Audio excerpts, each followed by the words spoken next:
का आजकल माहौल चल रहा है। मैं हमेशा भगवान से प्रार्थना करता हूँ कि भगवान किसी को ऐसा दिन न दिखाए कि वो कोरोना के चक्कर में उसे हॉस्पिटल में एडमिट होना पड़े। दोस्तों, आज मैं आपको दो ऐसी घटनाएं दिखाने जा रहा हूँ जिसे देखकर आप लोग विचलित हो सकते हैं, लेकिन ये आपको ये सबक देगा कि आपको किस तरह से सतर्क रहना है। तो पहली घटना मैं आपको बताता हूँ। ये है नागपुर के मिस्टर अनुरिधा, जो कि जिन्हें 11 तारीख को बारिश में भीगकर थोड़ा सा बुखार हो गया था, लेकिन दवाई वाई लेके वो 13 तारीख को ठीक हो गए थे। 15 तारीख की सुबह फिर उन्हें लगा कि शायद मुझे थोड़ा सा तबीयत मेरी खराब है, तो वो हॉस्पिटल गए चेकअप कराने।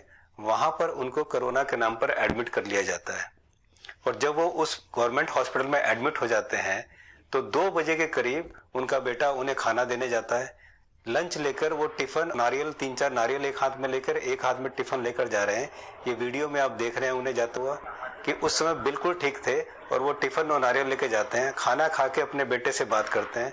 और 3-4 घंटे बाद 6 बजे जब उनका बेटा दोबारा उन्हें खाना देने आता है, तो जब वो कॉल करता है तो मिस्टर अनुरिधा फोन नहीं उठाते हैं।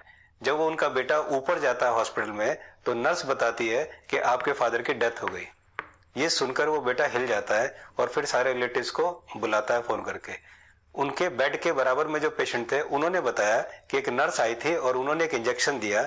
इंजेक्शन देने के बाद इनकी तबीयत खराब हो गई और इन्हें हार्ट अटैक आ गया। डॉक्टर भी उनको ये बताते हैं कि इन्हें हार्ट अटैक हो गया। जब उनका बेटा सनी, जो कि 22 साल का है, जब उसने डॉक्टर से पूछा तो उन्होंने बताया कि इनको हार्ट अटैक आ गया।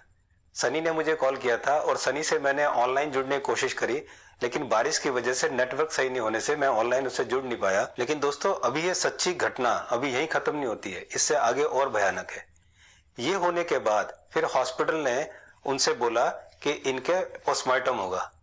उनको गाड़ी में ले जाया जाता है और उनके रिश्तेदार को गाड़ी में बिठाया जाता है। वो हॉस्पिटल एक मॉर्चरी में लेकर जाते हैं, वहां 3-4 घंटे लगते हैं।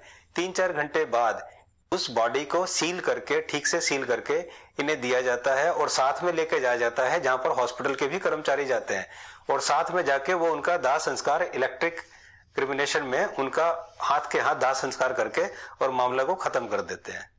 जब ये लोग वापस आते हैं, वापस आके जब मेरे से बात हुई तो मैंने बोला कि डॉक्यूमेंट मांगो।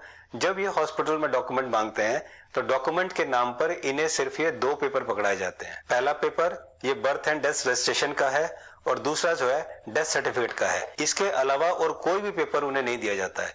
जब इन्होंने बोला कि इनका मेडिकल प्रेस्क्रिप्शन कहाँ है, इनकी जो दवाइयां दी थी वो कहाँ है, या और जो डॉक्यूमेंट है पोस्टमार्टम रिपोर्ट कहाँ है, तो इन्हें कोई भी रिपोर्ट नहीं दी जाती, और हॉस्पिटल बोलता है कि हमने सब कुछ डिसमेंटल कर दिया, मीन्स सब कुछ नष्ट कर दिया। ये सब हो रहा है हॉस्पिटल्स में, और कोई सुनवाई नहीं है, कोई सुनने वाला नहीं है। उसके बाद ये पुलिस रिपोर्ट करते हैं, वहां पर जाम लगाते हैं, और जब ये हल्ला हुल्ला करते हैं तो वहां पर पुलिस भी आती है। और उसके बाद वहां पर देखिए, ये अखबार की कटिंग आप देखिए कि अगले दिन अखबार में भी इसका आता है। लेकिन जो होता है होता रहेगा, जिसको जाना था चला गया, जो होना था चला गया। तो यहाँ पर मुझे डॉक्टर विश्वरूप राय चौधरी की वो बात याद आती है, वो है कि ह्यूमन पार्ट्स निकालने के लिए इंडिया बहुत फेमस है। तो कहीं ये वही सब तो नहीं चल रहा। अब मैं आपको ये दूसरी घटना दिखाता हूँ, जरा इनकी सुन लीजिए। इन्होंने अपने पिता को 1 तारीख को दिल्ली के हॉस्पिटल में एडमिट कराया। 1 तारीख को पेशेंट को एडमिट किया था अपने फादर को, और इन्होंने वो डॉक्टर जो सीओ साहब है उससे भी बात हुई थी। उन्होंने कहा कि पेशेंट को हमने 31 नंबर वार्ड में शिफ्ट कर दिया है। अच्छा। 2 तारीख को हमने 31 नंबर वार्ड में सामान भेजा, हमारा सामान रिटर्न आ गया। अच्छा। 2 तारीख से कंटिन्यू 6 दिन हो गए। आज भी हम सामान भेज रहे, लगातार भेज रहे, वापिस आ जा रहे हैं। वो कह रहे इस वार्ड में चले जाओ, उस वार्ड में चलो, पर पेशेंट है, गायब है, मिसिंग है यहाँ से। आज 6 डेज हो गया। 6ठे दिन आज मैंने पुलिस को कॉल किया, शेर आ रही है। आपके फादर?